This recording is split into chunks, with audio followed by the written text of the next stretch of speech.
Good evening, friends. Welcome to my channel, Pediatric Classes. Hope you are all staying safe. Today, we will discuss about frequently asked MCQs on short stature. If you have not yet subscribed to my channel, please do subscribe to Pediatric Classes and click the bell icon so that you will get all the notifications on time. So, the previous video, what I have done was that approach to short stature. So many were requesting like how to approach a shorts in a simpler way. So that is why I did that video on short stature. It's in a very simple way how to approach the case. So that time I had told that I will be putting up some MCQs which were asked in the previous NEET entrance exam and other things. So these are like very simple questions, but you need to know the concepts clearly to get the answers. Okay. So let us go on to the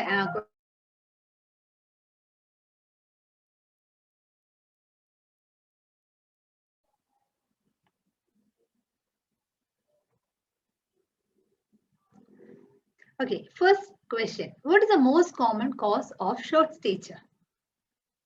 In this video, I request you write the answers and you make a guess. It doesn't matter whether you are right or wrong. See, we learn by making mistakes. Okay, so even if we make a mistake, no problem. Okay, then we learn from it. So what is the most common cause of short stature? Nutritional, familial short stature, constitutional delay of growth and puberty, or hypothyroidism? This was a question which was asked, I think, maybe in 2000 and don't remember the exact year, but what are the years it is? One of the most common cause of short stature is none other than the constitutional delay of growth and puberty, that is key C. So the C is the correct answer. Next question is about GH deficiency is diagnosed by. So BA is born age, CA is chronological age. So if you have not seen the previous video of approach and the previous video of it, what is short stature and all, please, I request all the viewers to please go back and see those videos. That is growth in children part 1, part 2, and also approach to short stature simplified. So in this GH deficiency, this concept should be very clear. In all cases of short stature, the born age will be less than the chronological age, except familial short stature, and the born age will be more than chronological in precocious puberty. So the things to be clear is in familial short stature, the born age will be less than, or the born age will be equal to chronological age. So most of the cases of short stature will have less early. So the answer key is key number A, that is born age will be less than chronological age. So all this B and C is out. Ratio of US by LS is increased. Please understand that GH deficiency, it is there is a proportional short stature. Okay, what is this US? Upper segment, and lower LS is lower segment. If you get the ratio of upper segment and the lower segment also, that is called disproportionate short stature. You can have a short limb dwarfism or you can have a short trunk dwarfism. Coming to the next question, which is incorrect in familial short stature? The key number A, puberty is delayed. Key number B, born age is normal. C, growth is slow from birth. And D, GH levels are normal.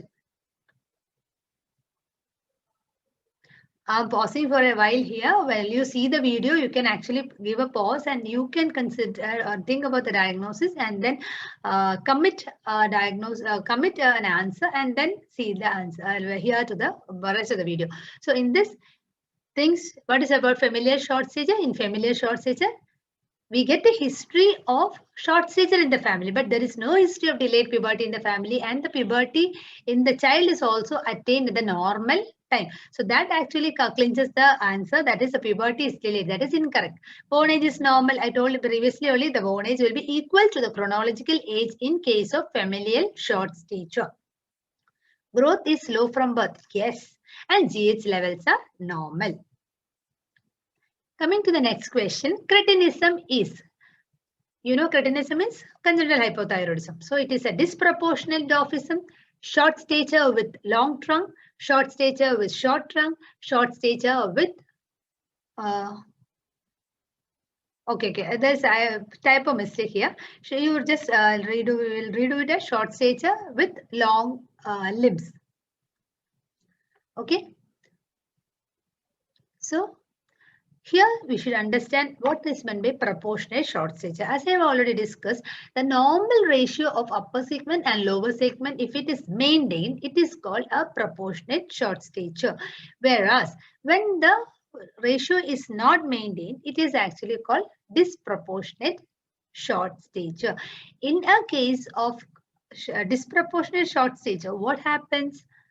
The ratio is not maintained. What happens in congenital hypothyroidism? It is not a short stature with a long trunk. That is anyway out. Short stature with short trunk.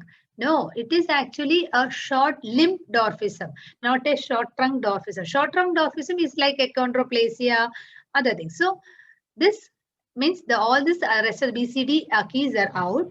The answer is it is a case of disproportionate dwarfism. When I had given this question to my house surgeons, what happened was many of them were thinking like this is anyway now the key will be from somewhere this area. So don't get confused out here. The point should be very clear. Cretinism is congenital hypothyroidism. This is a case of short limb dwarfism. So because the keys are not fitting in, we will go for answer A. This right disproportionate dwarfism. Next question. Bone age is less than chronological age in all except familial short stature, hypopituitarism, constitutional delay of growth and puberty, undernutrition. Why these questions are getting repeated is when I was seeing to the previous year question papers, many questions were asked just on this concept. Okay, so I just got those questions and I put it for you. So please remember, bone age is less than chronological in all except familial short stature. In hypopituitarism, CDGP, undernutrition, everywhere we get a bone age which is less than the chronological age. Coming to the next question, growth velocity is normal. If chronological age is more than bone age, the diagnosis is again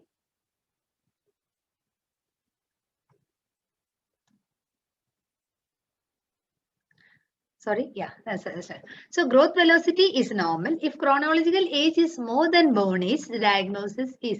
So actually the same thing they have put it. We have learned that the bone age will be less than the chronological age in all cases.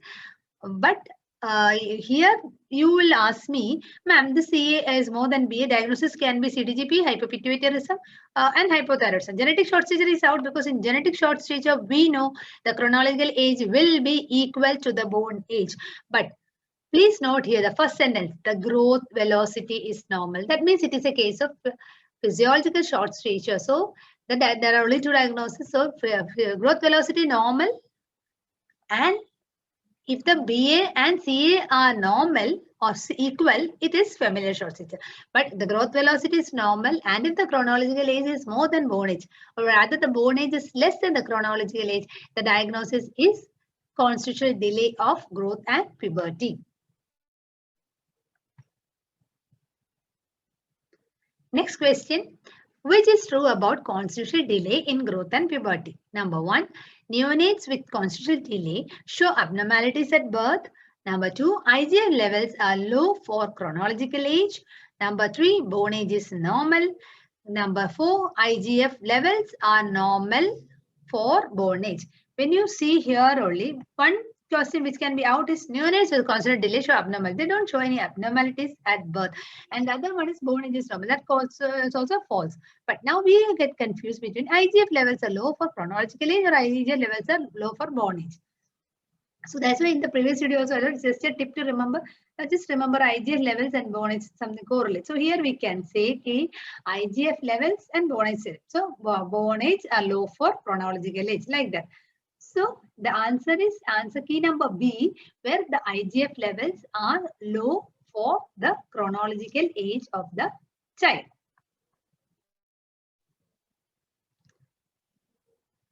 Next is bone age is more than chronological age in FSS, CDGP, precocious puberty, and hypothyroidism. See, all this time we were discussing bone age, chronological bone age. So Please don't get confused. It's a very important portion. But once you get the concepts clear into your brain, you will not be making a mistake.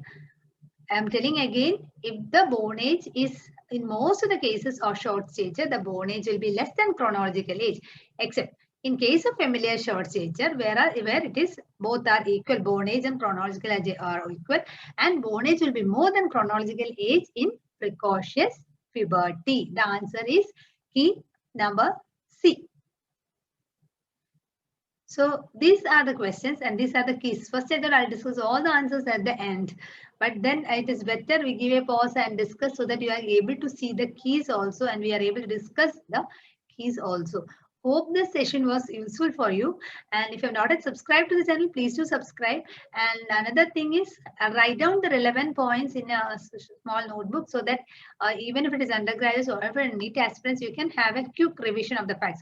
Because these are little volatile things you will tend to forget. And once a question is asked, you may actually tend to make a slight mistakes there. So careful about it.